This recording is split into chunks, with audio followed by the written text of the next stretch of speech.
Taktik-taktik tingkat mahir, bagaimana beralih dari sekedar bagus ke benar-benar dahsyat. Bab 18, kebenaran tentang bakat. Ketika gen penting dan kapan menjadi tidak penting. Banyak orang tidak terkejut mendengar nama Michael Phelps. Saya secara luas dipandang sebagai salah seorang atlet terbesar dalam sejarah. Phelps menangkan lebih banyak medali Olimpiade, tidak hanya dibanding atlet renang manapun, tapi juga atlet Olimpiade cabang apapun. Hanya segelintir orang yang tahu Hikem El Guerrouj, tapi ia adalah atlet fantastis dalam pengertian sendiri. El Guerrouj adalah pelari Maroko yang menangi 2 medali emas Olimpiade dan merupakan salah satu pelari jarak menengah paling hebat sepanjang masa. Selama bertahun-tahun, ia pemegang rekor dunia untuk lomba 1.500 meter dan 2.000 meter. Pada ajang Olimpiade Athena, Yunani 2004, ia memenangi emas dalam nomor 1.500 meter dan 5.000 meter. Kedua atlet ini sangat berbeda dalam banyak hal. Untuk sederhananya, yang satu berlomba di darat, sedangkan yang lain di air. Namun yang paling mencolok mereka sangat berbeda dalam tinggi badan. Alguerud memiliki tinggi 172,5 cm, Philips 190 cm. Meskipun berbeda hampir 20 cm, keduanya sama dalam satu hal. Michael Phelps dan Hikem Alguerud mempunyai jarak yang sama antara selangkangan sampai ujung kaki. Bagaimana mungkin? Phillips memiliki kaki yang relatif pendek untuk orang setinggi ia, dan torso yang sangat panjang, yang sempurna untuk berenang. Il Guirut memiliki kaki yang luar biasa panjang, tapi bagian atas tubuh yang terbilang pendek, kerangka yang ideal untuk lari jarak jauh. Sekarang, bayangkan seandainya dua atlet kelas dunia ini bertukar cabang olahraga, mengingat prestasi luar biasa mereka dalam olahraga. Dapatkah Michael Phelps menjadi atlet pelari jarak jauh kelas Olimpiade dengan pelatihan yang memadai? Rasanya mustahil. Pada kondisinya yang paling bugar, Phelps memiliki berat 97 kg, 40% lebih berat daripada El Guirouj, yang bertanding dengan tubuh terbilang sangat ringan 69 kg. Pelari yang bertubuh lebih tinggi umumnya bobotnya lebih berat, dan setiap kilogram ekstra seperti kutukan untuk nomor lari jarak jauh. Dalam lomba kelas elit, Phelps akan gugur di babak awal penyisihan. Sama halnya El Guirouj, mungkin berlari terbaik dalam sejarah, tapi ia pasti diragukan akan pernah menjuarai Olimpiade sebagai atlet renang. Sejak 1976, tinggi rata-rata peraih medali emas Olimpiade dalam lari 1.500 meter pria adalah 180 cm. Sebagai perbandingan, rata-rata tinggi peraih medali emas Olimpiade dalam renang gaya bebas 100 meter pria adalah 190 cm. Perenang cenderung tinggi dan memiliki punggung serta lengan panjang yang ideal untuk menarik beban dalam air. El Guirut tidak akan pernah diunggulkan dan akan kalah sebelum bertanding.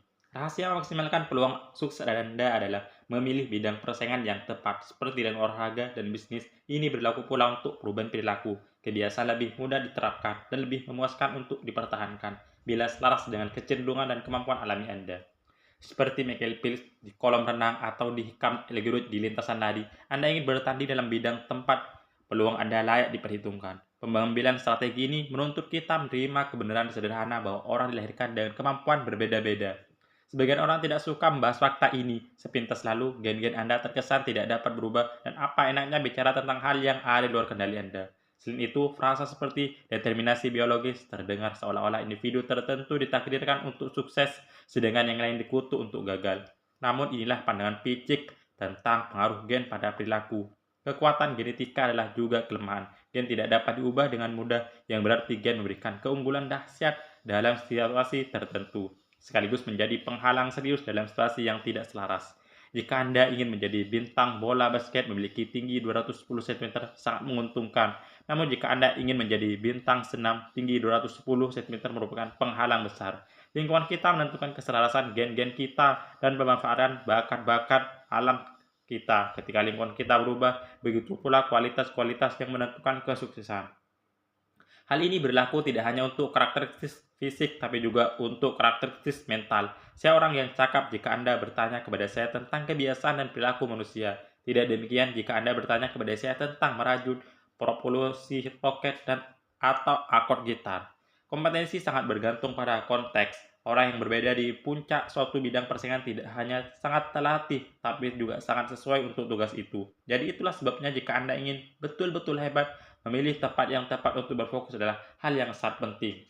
Pendek kata, gen tidak menentukan takdir Anda. Gen menentukan bidang tempat Anda memiliki kesempatan. Seperti kata dokter bernama Gabor Mat, gen bisa menentukan, tapi gen tidak meramalkan. Bidang tempat Anda secara genetik diramalkan sukses adalah bidang tempat kebiasaan lebih mungkin memuaskan. Kuncinya adalah mengarahkan upaya Anda ke tempat-tempat yang selain menggairahkan juga sesuai dengan keahlian alami Anda, menyesuaikan ambisi dengan kemampuan. Pertanyaan yang jelas adalah, bagaimana saya membayangkan di mana peluang sejalan dengan bakat saya? Bagaimana saya mengenali kesempatan dengan kebiasaan yang tepat bagi saya? Tempat pertama kita mencari jawaban adalah memahami kepribadian Anda. Cara kepribadian berpengaruh terhadap kebiasaan. Gen-gen Anda bekerja di bawah permukaan setiap kebiasaan. Sesungguhnya lah, di bawah permukaan setiap perilaku, gen terbukti berpengaruh terhadap segala sesuatu. Dari jumlah jam Anda menonton televisi sampai kemungkinan Anda menikah atau bercerai, atau kecenderungan Anda mengalami ketergantungan pada obat, alkohol, atau nikotin.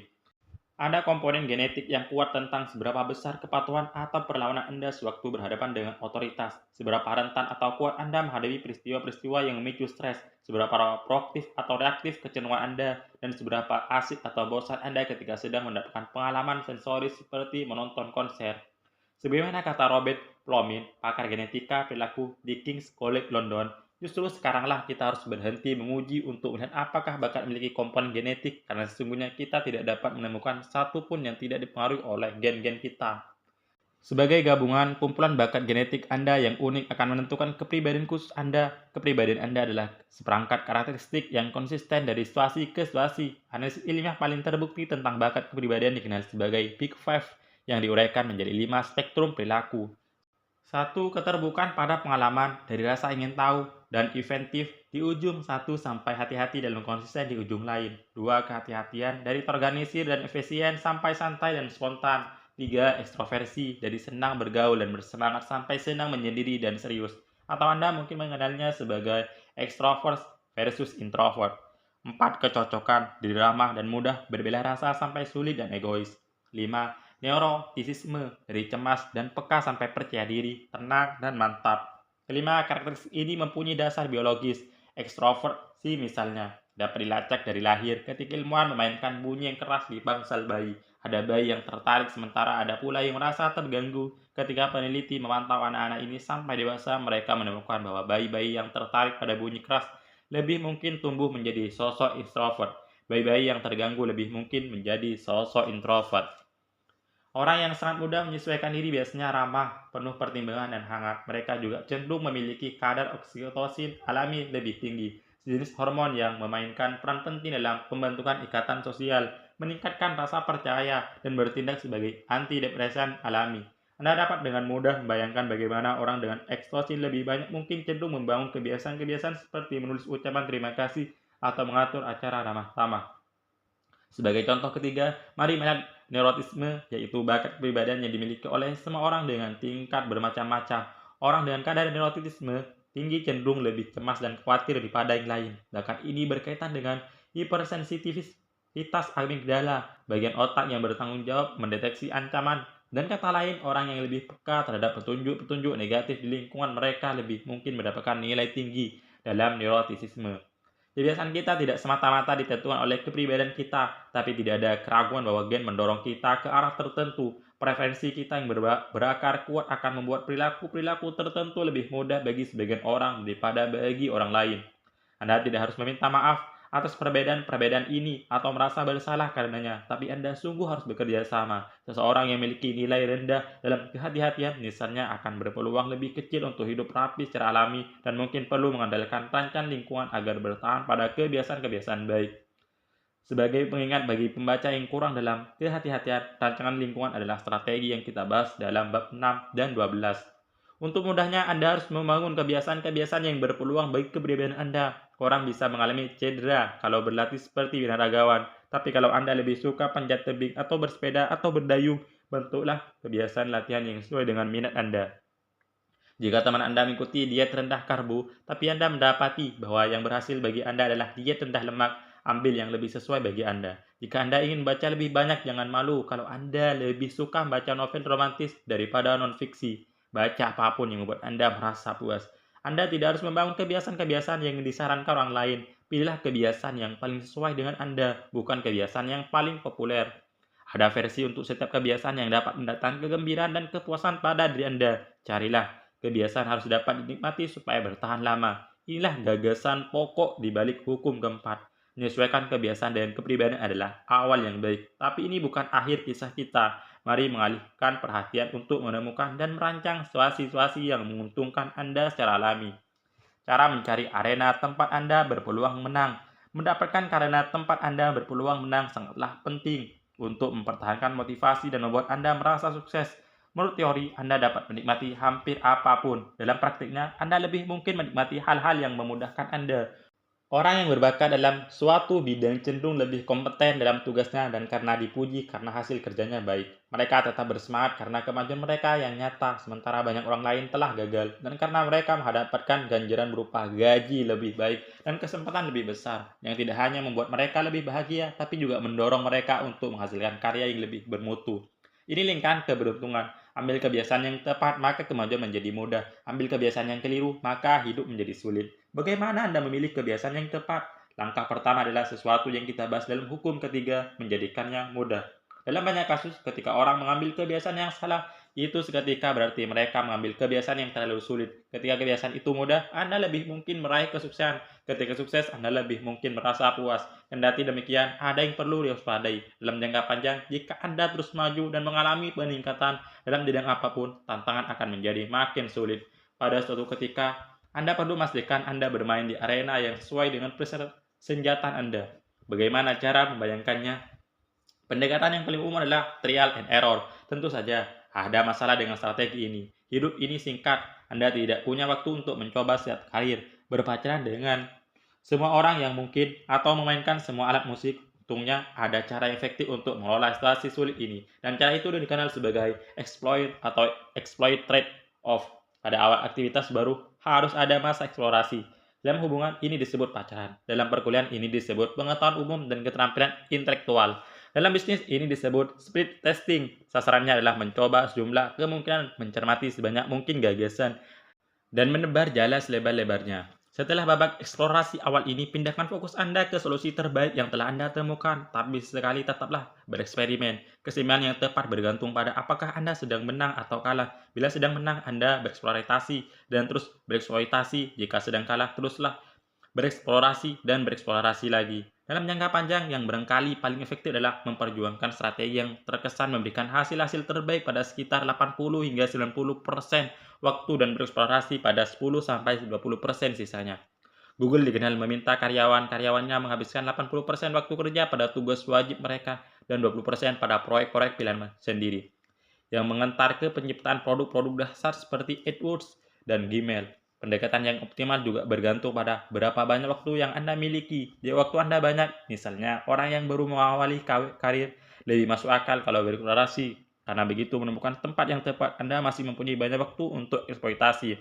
Bila waktu Anda tinggal sedikit, misalnya tengah proyek sudah dekat, Anda harus menerapkan solusi terbaik yang Anda temukan sejauh ini dan mendapatkan hasil. Ketika mengeksplorasi opsi-opsi berbeda, ada serangkaian pertanyaan bagi diri sendiri untuk terus berfokus pada kebiasaan dan bidang yang paling memuaskan bagi Anda. Apa yang terasa menyenangkan bagi saya, tapi sukses bagi orang lain? Tanda apakah Anda sesuai untuk suatu tugas bukanlah apakah Anda menyukainya, tapi apakah Anda mampu menangani pengorbanan untuk tugas itu dengan lebih mudah daripada kebanyakan orang lain. Kapan Anda menikmati pekerjaan itu sementara kebanyakan orang lain mengeluh? Pekerjaan yang tidak terlalu memberatkan bagi Anda, tapi memberatkan bagi orang lain adalah pekerjaan yang sesuai bagi Anda. Apa yang membuat saya lupa waktu? Flow adalah situasi mental yang Anda masuki ketika sangat berfokus pada tugas yang sedang dikerjakan sehingga lupa dengan urusan-urusan lain. Campuran antara kebahagiaan dan prestasi puncak inilah yang dialami oleh atlet dan pekerja seni ketika sedang dalam zona hampir mustahil mengalami flow, tapi tidak merasakan kepuasan dari suatu tugas setidaknya sampai tingkat tertentu, di mana saya mendapatkan faedah lebih besar dibanding kebanyakan orang lain.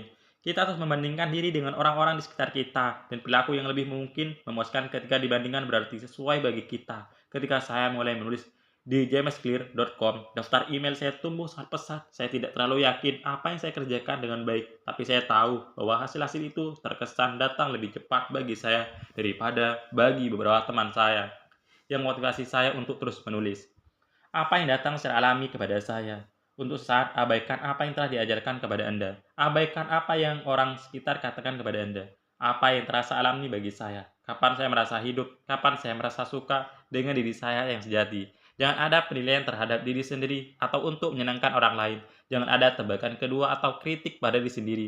Hanya perasaan tertarik dan senang. Setiap kali Anda merasa autentik dan asli, Anda berada di arah yang benar.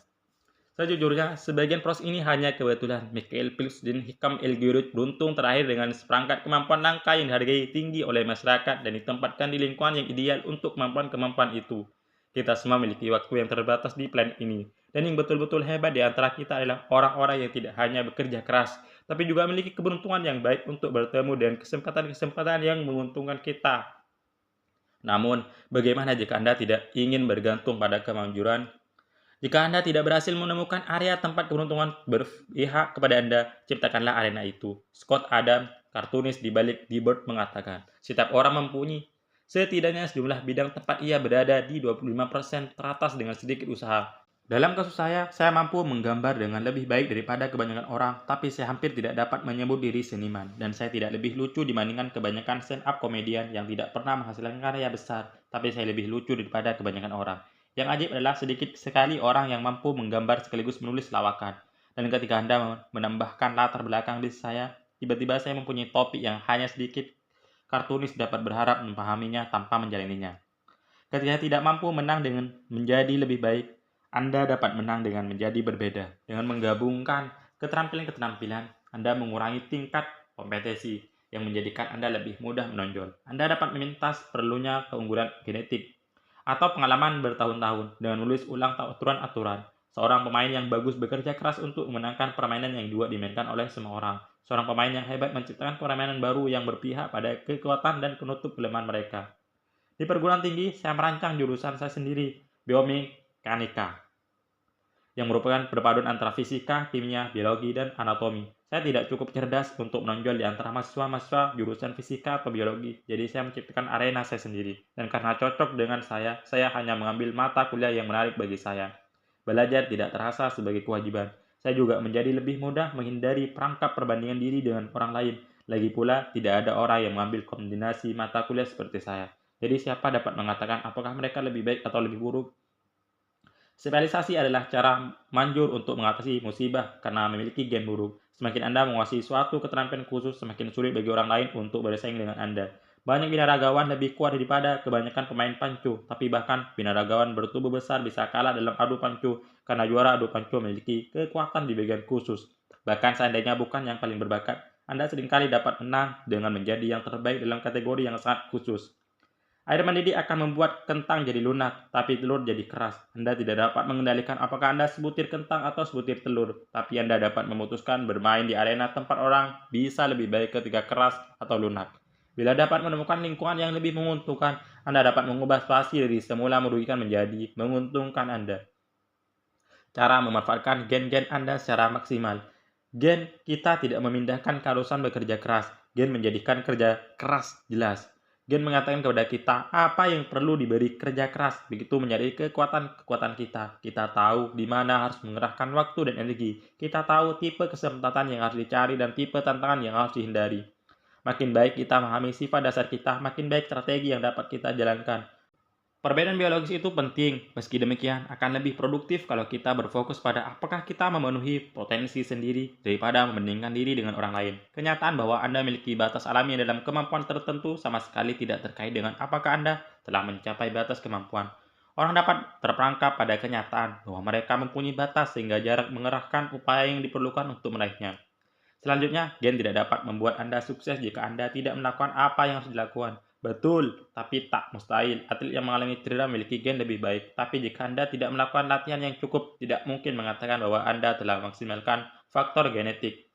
Sampai Anda bekerja keras seperti atlet yang Anda kagumi, jangan mengatakan bahwa kesuksesan mereka hanya kebetulan.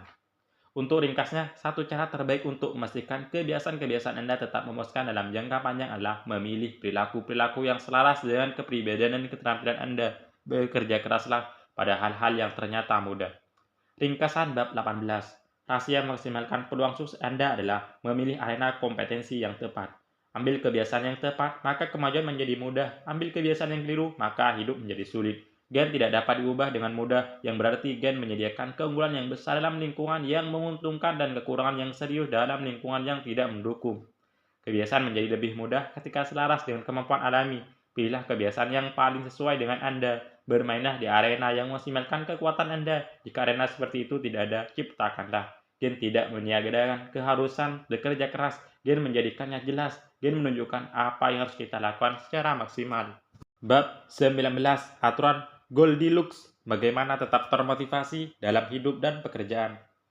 Pada 1955, Disneyland baru dibuka di Anaheim, California, ketika seorang anak 10 tahun datang dan meminta pekerjaan. Kala itu undang-undang tenaga kerja masih longgar dan si anak berusaha mendapatkan pekerjaan sebagai penjual buku panduan seharga $0,5 per eksemplar.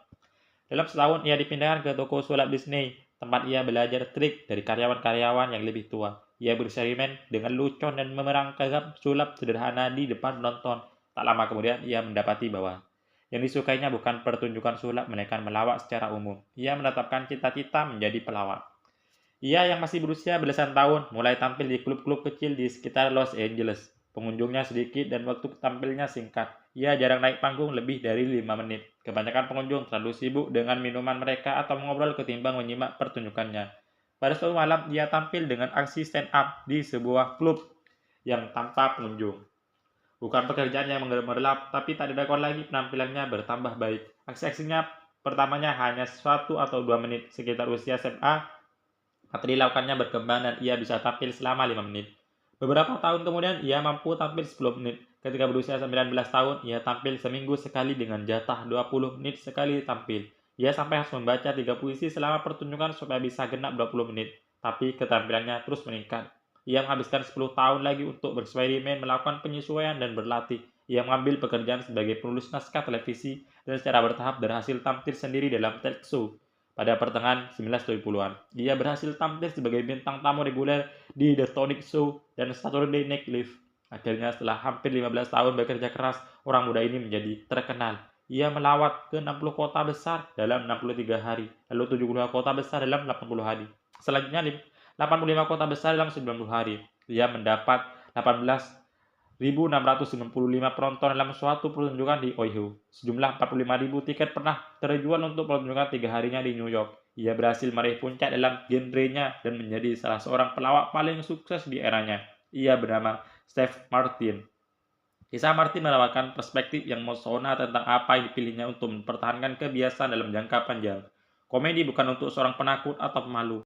Sulit membayangkan situasi yang menghunjam jantung. Kebanyakan orang ketika tampil sendirian di panggung dan gagal membuat seorang pun tertawa. Namun Steve Martin berhadapan dengan ketakutan seperti itu setiap minggu selama 18 tahun. Ia berkata, 10 tahun untuk belajar, 4 tahun untuk menyempurnakan, dan 4 tahun untuk sukses besar. Mengapa sebagian besar orang seperti Martin bertahan dengan kebiasaan-kebiasaan mereka? Entah berlatih melawak atau menggambar kartun atau bermain gitar, padahal kebanyakan kita sulit untuk tetap termotivasi. Bagaimana kita merancang kebiasaan-kebiasaan yang membuat kita tertarik mendekat, bukan malahan menjauh? Ilmuwan mempelajari pertanyaan ini selama bertahun-tahun. Meski masih banyak yang harus dipelajari, satu temuan yang paling konsisten adalah bahwa mempertahankan motivasi dan meraih hasrat memuncak adalah mengerjakan tugas dengan tingkat kesulitan yang masih terkendali. Otak manusia menyukai tantangan, tapi hanya jika berada dalam zona kesulitan yang optimal. Bila senang bermain tenis dan berusaha bermain serius melawan anak berusia 4 tahun, Anda akan segera menjadi bosan. Itu terlalu mudah. Anda akan memenangkan semua angka. Sebaliknya, jika bermain melawan pemain profesional seperti Roger Federer dan Serena Williams, Anda akan dengan cepat kehilangan semangat karena pertandingan terlalu sulit. Sekarang pertimbangkan bermain tenis melawan orang yang setara. Selama pertandingan Anda memenangkan beberapa angka dan kehilangan beberapa angka. Anda mempunyai peluang yang baik untuk menang, tapi hanya jika Anda sungguh berusaha. Fokus Anda menguat, perhatian Anda tak mudah teralihkan, dan Anda mendapat diri tertarik sepenuhnya pada apa yang sedang Anda lakukan.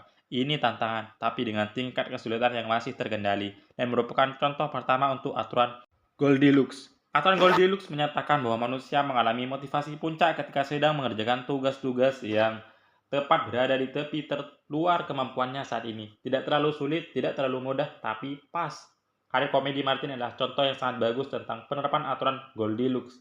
Tiap tahun, ia memperpanjang penampilan komedi, tapi hanya 1 atau 2 menit. Ia selalu menambahkan bahan baru, tapi juga mempertahankan beberapa lelucon yang dijamin membuat orang tertawa. Cukup banyak kemenangan membuatnya tetap termotivasi, tapi kesalahan yang timbul juga cukup untuk membuatnya tetap bekerja keras. Ketika Anda memulai kebiasaan baru, penting untuk mempertahankan perilaku itu semudah mungkin, sehingga Anda dapat bertahan meski keadaan sedang tidak ideal. Ini gagasan yang kita bicarakan secara terperinci sewaktu membahas hukum ketiga perubahan perilaku. Namun begitu kebiasaan menjadi mapan, penting untuk terus-menerus maju meski hanya sedikit. Perbaikan dan tantangan kecil ini membuat Anda tetap sibuk, dan bila Anda sampai tepat di zona Goldilocks, Anda dapat meraih kondisi flow. Kondisi flow adalah pengalaman berada dalam zona itu dan terhanyut sepenuhnya dalam suatu aktivitas. Ilmuwan mencoba membuat kuantifikasi untuk perasaan ini. Mereka menemukan bahwa untuk mencapai kondisi flow, suatu tugas harus kira-kira 4% di atas kemampuan Anda saat ini. Dalam hidup nyata, biasanya tidak layak melakukan kuantifikasi atas tingkat kesulitan suatu tindakan dengan cara ini. Tapi gagasan pokok aturan Goldilocks tetap berlaku, mengerjakan tantangan dengan tingkat kesulitan yang masih terkendali, sesuatu yang masih berada di batas kemampuan, agaknya sangatlah penting untuk mempertahankan motivasi. Perbaikan memerlukan keseimbangan yang halus. Anda perlu secara teratur mencari tantangan yang mendorong Anda sampai ke batas sambil terus meraih kemajuan yang cukup agar tetap termotivasi. Perilaku perlu tetap terasa baru agar tetap menarik dan memuaskan. Tanpa keragaman, kita menjadi bosan, dan kebosanan mungkin adalah musuh paling besar dalam melakukan penyempurnaan diri. Cara tetap berfokus ketika Anda bosan memperjuangkan sasaran-sasaran Anda. Setelah karir baseball saya berakhir, saya mencari cabang olahraga baru. Saya bergabung dengan tim angkat berat dan suatu hari, seorang pelatih terkenal mengunjungi saya, sasana kami. Selama karirnya yang panjang, ia telah melatih ribuan atlet, termasuk sejumlah atlet olimpiade. Saya memperkenalkan diri dan kami mulai berbincang tentang proses perbaikan. Apa perbedaan antara atlet terbaik dan semua orang lain? Tanya saya, apa yang sungguhnya dilakukan oleh orang sukses yang tidak dilakukan oleh kebanyakan orang? Ia menyebut faktor-faktor yang mungkin sudah Anda duga, genetik, keberuntungan, bakat. Akan tetapi kemudian itu ia mengatakan sesuatu yang tak saya duga. Pada suatu ketika, itu terkait dengan siapa yang mampu mengatasi kebosanan berlatih setiap hari, melakukan hal yang sama berulang-ulang. Jawabannya mengejutkan saya karena itu cara pikir yang berbeda tentang etos kerja. Orang bicara tentang mempompa semangat dalam perjuangan sasaran, entah dalam bisnis atau olahraga atau seni. Anda mendengar orang berkata seperti semuanya bergantung pada semangat, atau Anda harus sungguh menginginkannya. Akibatnya, banyak di antara kita menjadi tertekan ketika kehilangan fokus dan motivasi, karena menurut kita, orang sukses memiliki cadangan semangat yang berlimpah. Namun, pelatih yang satu ini mengatakan bahwa orang yang sungguh sukses merasakan kekurangnya motivasi seperti semua orang lain. Bedanya adalah mereka masih mencari cara untuk tetap datang berlatih meskipun sebetulnya merasa bosan. Menguasai sesuatu mengharuskan orang berlatih, namun makin sering orang berlatih, makin membosankan rutinitas yang dijalani. Begitu seorang pemula mulai merasakan hasil dan belajar menaruh harapan, minat mulai pudar. Terkadang kejadiannya lebih cepat lagi. Yang harus dilakukan adalah datang ke sana beberapa hari berturut-turut atau mengunggah pesan melalui blog tepat waktu dan membiarkan satu hari berlalu tanpa terlalu terasa. Segalanya berjalan dengan baik. Mudah merasionalkan libur sehari karena Anda berada di tempat yang baik. Ancaman terbesar atas kesulitan bukanlah kegagalan, melainkan rasa bosan. Kita menjadi bosan dengan kebiasaan ketika kebiasaan itu tak lagi membuat kita bersemangat. Hasilnya dapat diduga, dan ketika kebiasaan kita menjadi biasa, kita mulai merusak kemajuan dalam mencari hal-hal baru. Barangkali ini sebenarnya kita terperangkap dalam lingkaran, pindah dari satu latihan ke latihan berikutnya, dari satu diet ke yang lain, dari satu gagasan bisnis ke gagasan lain. Begitu mengalami sedikit penurunan motivasi, kita mulai mencari strategi baru.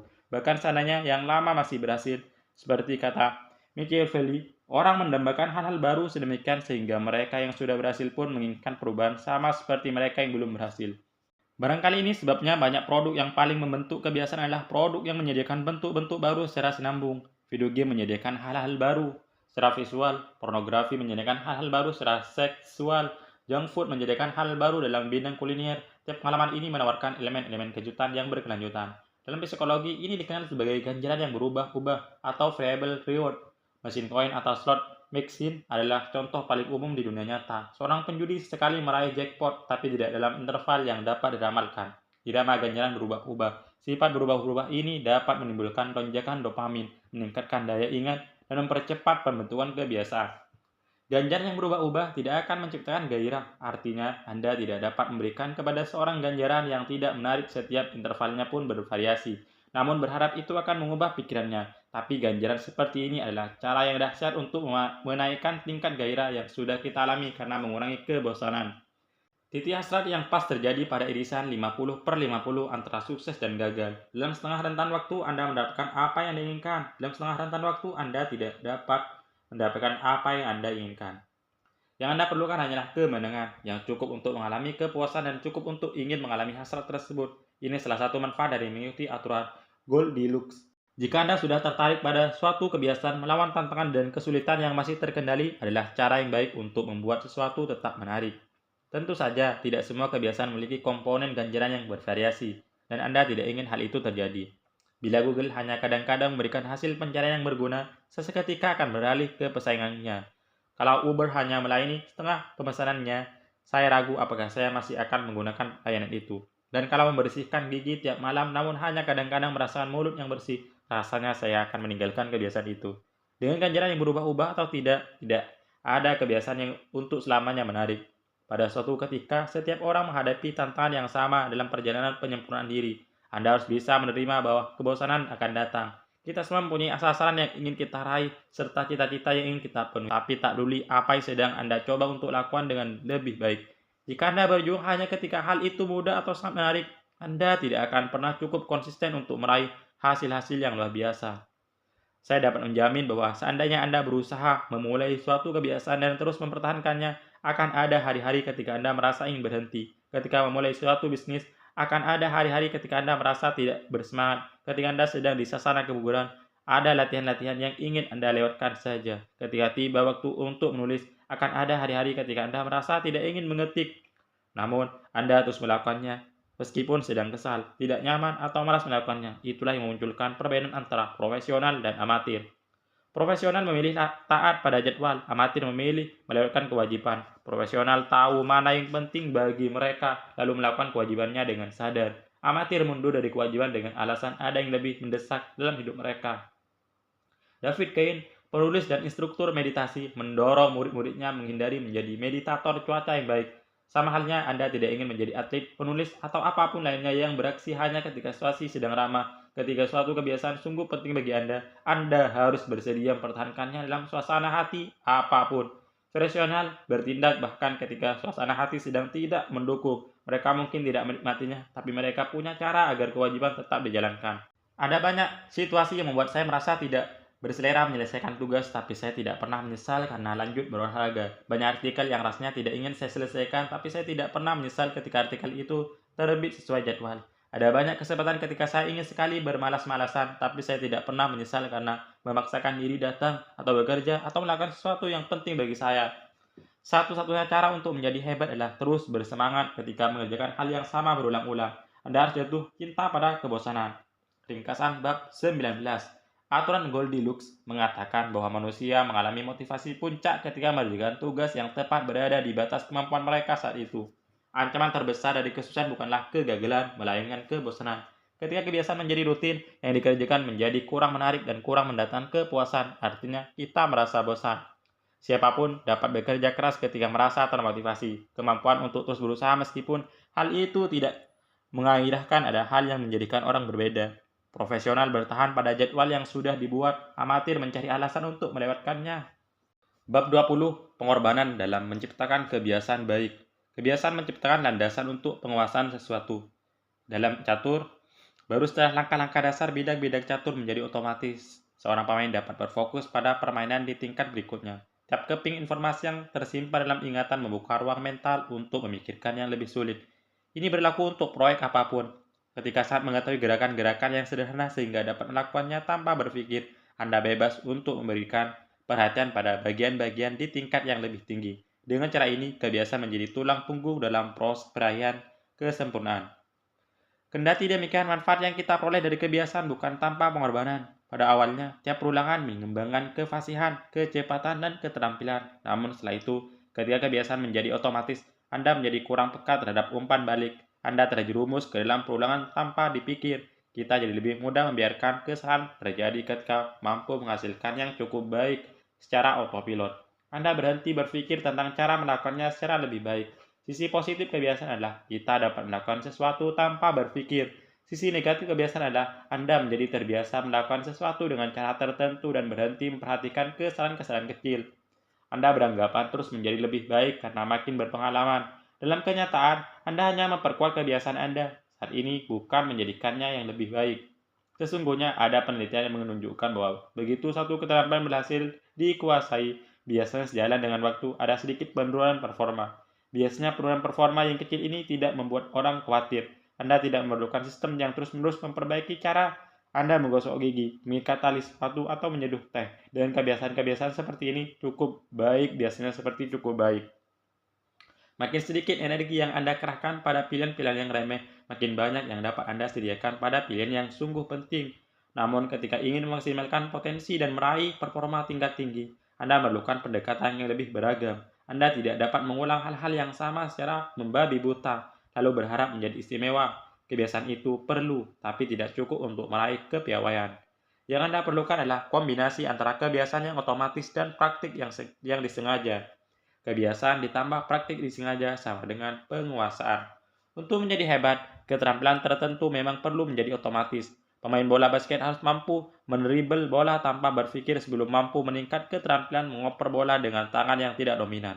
Dokter bedah perlu mengulang irisan pertama berulang-ulang sampai mampu melakukannya dengan mata tertutup, supaya mereka dapat berfokus pada ratusan variabel yang timbul selama operasi. Namun, setelah kebiasaan berhasil dikuasai, Anda harus kembali ke bagian pekerjaan yang lebih sulit dan mulai membangun kebiasaan berikutnya. Menjadi ahli adalah proses menyempitkan fokus ke elemen kesulitan yang sangat kecil, mengulangnya sampai Anda menginternalkan keterampilan itu, lalu menggunakan kebiasaan baru ini sebagai landasan untuk maju ke batas pengembangan Anda berikutnya. Tugas-tugas lama menjadi lebih mudah daripada putaran kedua, tapi tidak menjadi lebih mudah secara keseluruhan karena sekarang Anda menumpahkan energi ke tantangan berikutnya. Setiap kebiasaan membuka kunci ke tingkat performa berikutnya. Ini siklus yang tidak ada akhirnya. Walaupun kebiasaan-kebiasaan itu sangat berguna, yang Anda perlukan adalah cara untuk mempertahankan performa sepanjang waktu agar Anda dapat terus memperhalus dan memperbaikinya. Tepat saat inilah Anda mulai merasa lebih menguasai sesuatu keterampilan. Tepat ketika sesuatu mulai terasa otomatis dan Anda menjadi nyaman, jadi Anda harus menghindari jatuh ke jebakan rasa puas diri. Bagaimana solusinya? Buat sistem untuk refleksi dan peninjauan ulang. Cara meninjau ulang kebiasaan dan membuat penyesuaian. Pada 1986, Los Angeles Lakers memiliki salah satu tim bola basket paling berbakat yang pernah terbentuk, tapi mereka jarang dikenang karena hal itu. Tim itu memulai musim kompetisi di NBA 1985 sampai 1986 dengan rekor 26 sampai 5 yang menakjubkan. Para ahli berkata, kami mungkin tim terbaik dalam sejarah bola basket, kata pelatih kepala Pat Riley usai musim kompetisi berakhir. Sungguh di luar dugaan, Lakers tersandung-sandung dalam pertandingan final 1986 dan kalah di Western Conference Finals, tim terbaik dalam sejarah bola basket, bahkan tidak berhasil ikut dalam kejuaraan NBA. Setelah pukulan itu, Riley tidak mau lagi mendengar tentang betapa berbakat pemainnya dan seberapa menjanjikan tim yang dipimpinnya. Ia tidak ingin melihat kilauan-kilauan kecemerlangan itu disusul dengan penurunan performa secara bertahap. Ia ingin Lakers tampil maksimal sesuai potensi mereka. Dari pertandingan satu ke pertandingan berikutnya, pada musim panas 1986, ia menciptakan rencana kerja yang akan ia kerjakan. Sistem yang ia sebut program Career Based Effort atau CBE. Ketika pemain baru bergabung dengan Lakers, jelas sekali kami melacak statistik bola basket mereka sampai ke tingkat SMA. Saya menyebutnya taking their number. Kami mencari alat ukur yang akurat tentang apa yang mampu dilakukan oleh seorang pemain, lalu membentuknya agar sesuai dengan rencana kami untuk tim. Berdasarkan pandangan bahwa ia akan mempertahankan lalu meningkatkan rata-ratanya. Setelah menentukan garis dasar tingkat performa seorang pemain, Riley menambahkan langkah kunci. Ia meminta tiap pemain memperbaiki output dengan sekurangnya 1% selama musim pertandingan. Kalau mereka sukses, itu akan menjadi CBE atau Career Based Effort. Mirip British Curling, tim yang kita bahas di bab 1. Lakers mengejar performa puncak dengan menjadi sedikit lebih baik setiap hari. Riley berhati-hati dengan menegaskan bahwa CBE tidak hanya terkait dengan titik-titik atau statistik, melainkan tentang menyerahkan upaya terbaik secara spiritual, mental, dan fisik. Para pemain mendapat kredit ketika membiarkan lawan berlari mendekat ketika pemain itu tahu bahwa wasit akan meniup peluit karena foul, diving, sewaktu mengejar bola lepas. Mencoba merebut bola kembali entah berhasil atau tidak. Membantu teman satu tim ketika pemain yang ia kawal sudah melewatinya, dan perbuatan-perbuatan kepahlawanan kecil itu.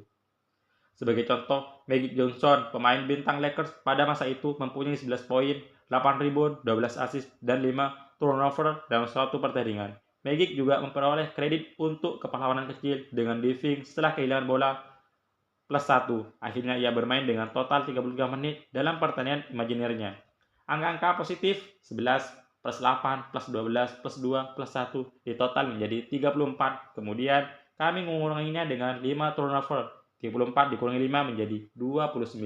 Akhirnya kami membagi 29 dengan 33 menit yang dimainkan. 29 dibagi 33 sama dengan 0,879. Angka CBA Magic adalah 879. Angka ini dihitung untuk semua pertandingan yang dimainkan oleh seorang pemain dan CBA rata-rata yang harus ditingkatkan 1% oleh seorang pemain selama satu musim kompetisi. Riley membandingkan CBA terkini tiap pemain dengan tidak hanya performa yang sudah berlalu, tapi juga CBA pemain lain dalam liga. Sebagaimana kata Riley, kami memberikan anggota tim bersama lawan di liga yang bermain di posisi sama dan memiliki defensi peran yang hampir sama.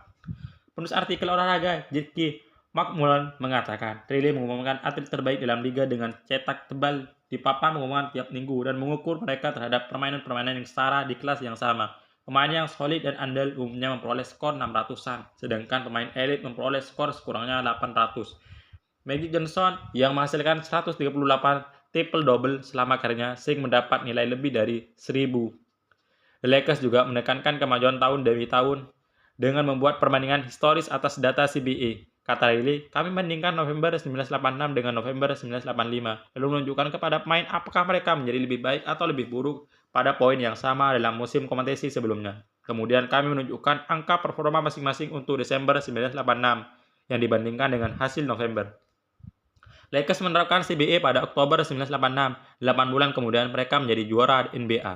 Tahun berikutnya, Pat Riley mengantar timnya ke gelar juara berikutnya dengan menjadikan Lakers tim pertama dalam 20 tahun yang memenangi kejuaraan NBA berturut-turut. Setelah itu ia berkata, mempertahankan upaya adalah hal terpenting untuk proyek apapun. Cara meraih kesuksesan adalah dengan belajar melakukan sesuatu dengan benar, lalu melakukannya dengan cara yang sama setiap kali.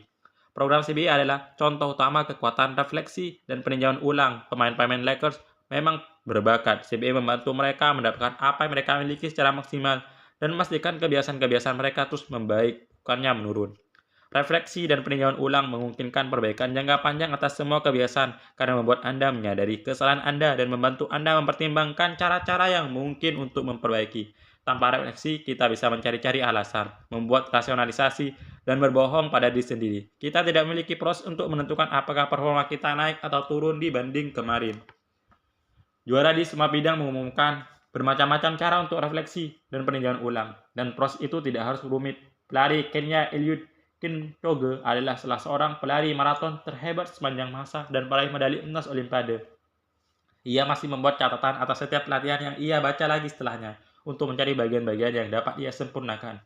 Begitu pula perenang medali emas Katie Ledecky menyatat kebugaran pada skala 1-10 dan menyatakan catatan tentang apa yang ia makan serta seberapa baik ia tidur. Ia juga menyimpan catatan waktu yang dibuat oleh perenang lain. Pada tiap hari akhir pekan, pelatihnya ikut membaca catatannya dan menambahkan saran. Ternyata tidak hanya atlet, ketika pelawak Chris Rock menyiapkan materi baru, ia tampil dulu di klub-klub kecil sebanyak belasan kali dan menguji ratusan lawakannya. Ia membawa catatan ke panggung dan mencatat bagian mana yang berhasil dan bagian mana perlu diperbaiki. Beberapa baris lawakan yang betul-betul sukses dan bertahan akan membentuk tulang punggung pertunjukan berikutnya. Saya kenal eksekutif dan investor yang mempunyai jurnal keputusan. Tepat ia mencatat keputusan-keputusan penting yang dibuatnya tiap minggu, mengapa ia membuatnya, dan hasil apa yang didapatkannya. Ia meninjau ulang pilihan-pilihan pada akhir tiap bulan atau tahun untuk melihat di mana ia melakukan kesalahan. Perbaikan tidak hanya tentang membentuk kebiasaan, tapi juga tentang menyempurnakannya. Refleksi dapat meninjau ulang, menjamin Anda mengerahkan waktu pada hal-hal yang benar dan membuat koreksi arah setiap kali diperlukan. Seperti Pat Riley mengoreksi usaha pemain-pemainnya setiap malam, Anda tidak ingin mempertahankan suatu kebiasaan kalau kebiasaan itu tidak efektif. Secara pribadi, saya menerapkan 2 cara pokok untuk refleksi dan peninjauan ulang. Tiap Desember saya membuat ulasan tahunan annual review untuk mencermati kiprah saya selama setahun yang baru berlalu. Saya menilai kebiasaan-kebiasaan saya selama tahun itu dengan menghitung berapa banyak artikel yang saya terbitkan, berapa banyak olahraga yang saya kerjakan, berapa banyak tempat baru yang saya kunjungi, dan sebagainya. Kemudian, saya merenungkan kemajuan atau kemunduran saya dengan menjawab 3 pertanyaan berikut. 1. Apa yang berjalan dengan baik tahun ini? 2. Apa yang tidak berjalan dengan begitu baik tahun ini? 3. Apa yang saya pelajari dari hal itu? 6 bulan kemudian ketika musim panas tiba, saya membuat apa yang disebut laporan integritas. Seperti semua orang lain, saya melakukan banyak kesalahan. Laporan integritas membantu saya menyadari di mana saya salah dan motivasi saya untuk kembali ke jalur semula. Saya menggunakannya sebagai kesempatan untuk menghayati kembali nilai-nilai pokok saya serta mempertimbangkan apakah saya sudah hidup dengan cara yang sesuai. Inilah saatnya saya merenungkan identitas saya dan bagaimana saya dapat berusaha menjadi tipe orang yang saya inginkan. Laporan integritas tahunan saya menjawab 3 pertanyaan berikut. 1. Apa nilai-nilai pokok yang menggerakkan hidup dan kerja keras saya? 2. Bagaimana saya hidup dan bekerja dengan integritas sekarang ini? 3. Bagaimana saya dapat menetapkan standar lebih tinggi pada masa mendatang? Kedua laporan ini tidak memakan waktu lama, hanya beberapa jam setiap tahun, tapi merupakan saat-saat yang sangat penting dalam rangka penyempurnaan. Laporan-laporan ini mencegah penurunan bertahap yang terjadi ketika perhatian saya berkurang. Laporan-laporan ini menjadi pengingat tahunan untuk meninjau kembali identitas yang saya dambakan dan mempertimbangkan bagaimana kebiasaan-kebiasaan saya membantu saya menjadi sosok orang yang saya inginkan. Laporan-laporan itu menunjukkan kapan saya harus mengupgrade kebiasaan-kebiasaan saya dan mengambil tantangan baru, serta kapan saya harus berjuang keras lagi serta berfokus pada hal-hal mendasar. Refleksi juga dapat memberi kita perspektif yang benar. Kebiasaan sehari-hari berperan besar karena strukturnya yang kompleks, tapi terlalu mencemaskan pilihan sehari-hari itu seperti melihat diri dalam cermin pada jarak yang terlalu dekat. Anda dapat melihat setiap cacat dan melupakan gambaran yang lebih besar. Umpan baliknya bisa terlalu banyak, sebaliknya tidak pernah meninjau ulang kebiasaan sama seperti tidak pernah bercermin. Anda bisa tidak menyadari kesalahan-kesalahan yang mudah diperbaiki. Noda kecil pada kemeja Anda, sisa makanan pada gigi Anda. Umpan baliknya bisa terlalu sedikit. Refleksi dan peninjauan ulang secara berkala itu seperti bercermin pada jarak mengobrol yang normal. Anda dapat menyaksikan perubahan-perubahan penting yang harus dilakukan tanpa kehilangan gambaran yang lebih besar. Yang diinginkan adalah memandang sebuah gunung secara keseluruhan, bukan terobsesi pada tiap puncak dan lembahnya. Akhirnya, refleksi dan peninjauan ulang menawarkan waktu yang ideal untuk melihat kembali aspek-aspek paling penting dalam perubahan perilaku. Identitas. Cara membongkar keyakinan yang menghambat. Pada awalnya, mengulang kebiasaan itu penting untuk membangun bukti tentang identitas yang Anda kehendaki. Bagaimanapun, ketika Anda sudah menggunakan identitas baru, keyakinan-keyakinan yang sama dapat menghambat Anda dalam perjalanan ke tingkat pertumbuhan berikutnya. Ketika bekerja melawan Anda, identitas Anda menciptakan semacam kesombongan yang mendorong penyangkalan terhadap titik-titik lemah dan mencegah Anda mengalami pertumbuhan yang sesungguhnya. Ini salah satu kekurangan terbesar sewaktu kita membangun kebiasaan. Makin suci suatu gagasan bagi kita, artinya makin dalam ikatannya terhadap identitas kita. Makin kuat kita mempertahankannya terhadap kritik. Anda melihatnya di setiap industri. Guru yang mengabaikan metode-metode pengajaran yang inovatif dan bertahan pada program pengajaran yang sudah lama ia kuasai. Manajer veteran yang bertekad bekerja sesuai caranya. Dokter bedah yang tidak menghiraukan gagasan mitranya yang lebih muda. Kelompok musik yang menghasilkan album pertama yang luar biasa, tapi lalu tidak berkembang. Makin ada kita berpegang pada suatu identitas, makin sulit kita untuk tumbuh lebih dari itu. Satu solusinya adalah menghindari menjadikan salah satu aspek dalam identitas Anda sebagai bagian terbesar tentang siapa diri Anda. Dalam kata-kata investor Paul Graham, jaga supaya identitas Anda tetap kecil. Semakin Anda membiarkan identitas tunggal mendefinisikan Anda, makin kecil kemampuan Anda untuk beradaptasi ketika kesulitan menghadang. Satu solusinya adalah menghindari menjadikan salah satu aspek dalam identitas Anda sebagai bagian terbesar tentang siapa diri Anda.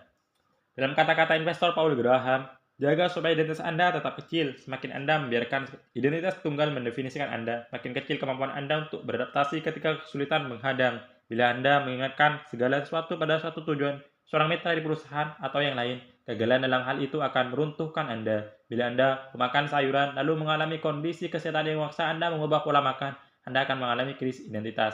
Ketika berpegang terlalu kuat pada suatu identitas, Anda menjadi rapuh. Kehilangan satu hal itu akan membuat Anda kehilangan jati diri.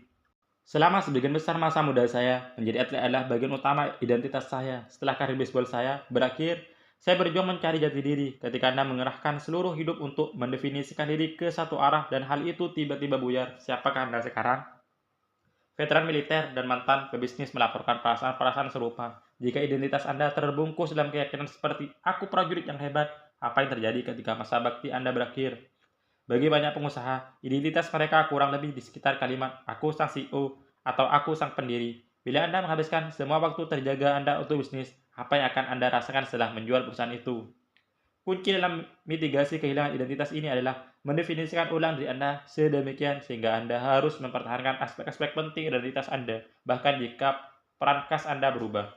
Aku seorang atlet, menjadi aku tipe orang yang bermental tangguh dan menyukai tantangan fisik. Aku prajurit yang hebat, berubah menjadi aku tipe orang yang disiplin, dapat diandalkan, dan hebat dalam tim. Aku seorang CEO, berubah menjadi aku tipe orang yang membangun dan menciptakan sesuatu. Bila dipilih secara efektif, identitas dapat menjadi luas. bukan rapuh. Seperti air mengalir melewati rintangan, identitas Anda menyesuaikan diri terhadap situasi, bukan mentangnya. Berikut kata mutiara dari Tao Te Ching yang mewadahi gagasan tadi dengan sempurna. Manusia terlahir dalam keadaan lunak dan lentur. Ketika mati, mereka keras dan kaku. Tumbuhan terlahir lembut dan luas. Ketika mati, mereka rapuh dan kering. Jadi, siapapun yang kaku dan tidak luas adalah pengikut kematian. Siapapun yang lembut dan lentur adalah pengikut kehidupan. Yang keras dan kaku adalah dipatahkan. Yang lunak dan lentur akan menang. Lao Tzu, kebiasaan berikan jumlah manfaat, tapi sisi negatifnya adalah dapat mengunci kita pada pola pikir dan bertindak yang sudah ada. Bahkan meskipun dunia sekitar terus berubah, tidak ada yang permanen. Hidup senantiasa berubah. Anda perlu secara berkala memeriksa kembali untuk melihat apakah kebiasaan dan keyakinan lama masih bekerja bagi Anda. Tidak memiliki kesadaran diri adalah racun, refleksi, dan peninjauan ulang adalah obatnya. Ringkasan bab 20. Sisi positif kebiasaan adalah kita dapat melakukan sesuatu tanpa berpikir. Sisi negatifnya adalah kita mengabaikan peluang terjadinya kesalahan-kesalahan kecil. Kebiasaan ditambah praktik disengaja sama dengan penguasaan. Refleksi dan peninjauan ulang adalah proses yang memungkinkan Anda tetap menyadari performa Anda sejalan dengan waktu. Makin kencang kita berpegang pada sebuah identitas, makin sulit bagi kita untuk tumbuh. Kesimpulan, rahasia agar hasil berkelanjutan. Ada kisah Yunani kuno yang dikenal sebagai paradoks Sorites, yang bicara tentang pengaruh aksi kecil ketika diulang cukup sering. Salah satu rumusan paradoks itu adalah sebagai berikut. Dapatkah sebuah koin menjadikan seseorang kaya? Bila Anda memberi seorang setumpuk koin bernilai Rp1.000, Anda tidak akan mengatakan bahwa ia kaya. Namun bagaimana jika Anda menambahkan setumpuk lagi, dan setumpuk lagi, terus seperti itu? Pada suatu ketika Anda harus mengakui bahwa tak seorang pun dapat menjadi kaya kecuali koin dapat menjadikannya demikian. Ketika bisa mengatakan hal yang sama untuk atomic habit, dapatkah perubahan yang sangat kecil mengubah hidup Anda? Mustahil Anda akan mengiyakan. Namun bagaimana kalau Anda menambahkan satu lagi, dan satu lagi, dan satu lagi? Pada suatu ketika Anda harus mengakui bahwa hidup Anda berubah berkat satu perubahan kecil.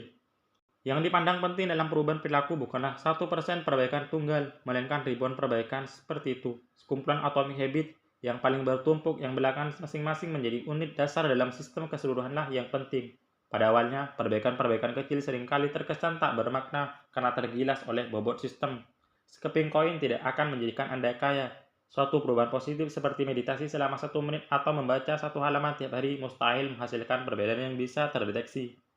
Bagaimanapun, sedikit demi sedikit, ketika Anda terus menambahkan selapis perubahan kecil ke atas yang sudah ada, timbangan hidup mulai berubah. Tiap perbaikan seperti menambahkan sebutir pasir ke sisi positif pada timbangan, pelan-pelan bergerak ke arah yang menguntungkan Anda. Akhirnya, bila konsisten Anda akan meraih tipping point. Tiba-tiba mempertahankan kebiasaan baik menjadi terasa mudah. Bobot sistem bekerja bagi Anda, bukan melawan Anda. Sepanjang pembahasan buku ini, kita menyaksikan puluhan cerita tentang orang-orang yang berprestasi puncak. Kita mendengar tentang peraih medali emas Olimpiade, seniman peraih penghargaan, tokoh bisnis, dokter penyelamat nyawa, dan komedian masyhur yang menggunakan ilmu kebiasaan-kebiasaan kecil untuk menguasai keahlian mereka dan mengangkat mereka ke posisi puncak di bidang masing-masing. Tiap orang, tim, dan perusahaan yang kita bahas telah menghadapi lingkungan yang berbeda, tapi akhirnya maju dengan cara yang sama, melalui komitmen untuk meraih perbaikan-perbaikan sangat kecil secara berkelanjutan dan tanpa kenal lelah. Kesuksesan bukanlah sasaran yang harus diraih atau garis finish yang harus diseberangi. Kesuksesan adalah sistem yang harus disempurnakan, proses tak berujung yang harus ditingkatkan. Dalam bab 1, saya berkata, jika Anda merasa sulit mengubah kebiasaan, masalahnya bukan Anda, masalahnya adalah sistem Anda. Kebiasaan buruk berulang lagi dan lagi, bukan karena Anda tidak ingin berubah, melainkan karena Anda memiliki sistem yang keliru untuk mendapatkan perubahan. Karena buku ini hampir selesai, saya berharap kebalikannya lah yang benar. Dan kaidah keempat perubahan perilaku, Anda memiliki seperangkat alat dan strategi yang dapat Anda gunakan untuk membangun sistem dan membentuk kebiasaan yang lebih baik. Kadang suatu kebiasaan sulit diingat dan Anda perlu menjadikannya terlihat. Kali lain, Anda merasa tidak ingin memulainya, jadi Anda perlu menjadikannya menarik. Dalam banyak kasus, Anda mungkin mendapati bahwa sebuah kebiasaan akan terlalu sulit dan Anda perlu menjadikannya mudah. Dan kalanya Anda merasa tidak ingin mempertahankannya, jadi Anda akan perlu menjadikannya memuaskan. Ini proses yang berkelanjutan. Tidak ada garis finish, tidak ada solusi yang permanen. Setiap kali mencari perbaikan, Anda dapat berotasi seputar kaidah keempat perubahan perilaku sampai Anda menemukan kemacetan berikutnya. Menjadikannya terlihat, menjadikannya menarik, menjadikannya mudah, menjadikannya memuaskan. Berulang-ulang, selalu cari cara berikutnya untuk mendapatkan 1% yang lebih baik. Rahasia mendapatkan hasil yang berkelanjutan adalah jangan pernah berhenti melakukan perbaikan. Betapa menakjubkan hasil yang dapat Anda bangun seadanya Anda tidak berhenti. Betapa menakjubkan bisnis yang dapat Anda bangun seadanya Anda tidak berhenti berusaha. Betapa menakjubkan perawakan yang Anda bangun seandainya Anda tidak berhenti berlatih. Betapa menakjubkan pengetahuan yang dapat Anda bangun seandainya Anda tidak berhenti belajar. Betapa menakjubkan kekayaan yang dapat Anda bangun seandainya Anda tidak berhenti menabung. Betapa menakjubkan pertemanan yang dapat Anda bangun seandainya Anda tidak berhenti bersikap peduli. Kebiasaan-kebiasaan kecil tidak hanya bertumpuk. Kebiasaan-kebiasaan itu membentuk gabungan yang dahsyat. Itulah kekuatan di balik Atom Habits. Perubahan-perubahan yang sangat kecil, hasil-hasil yang menakjubkan.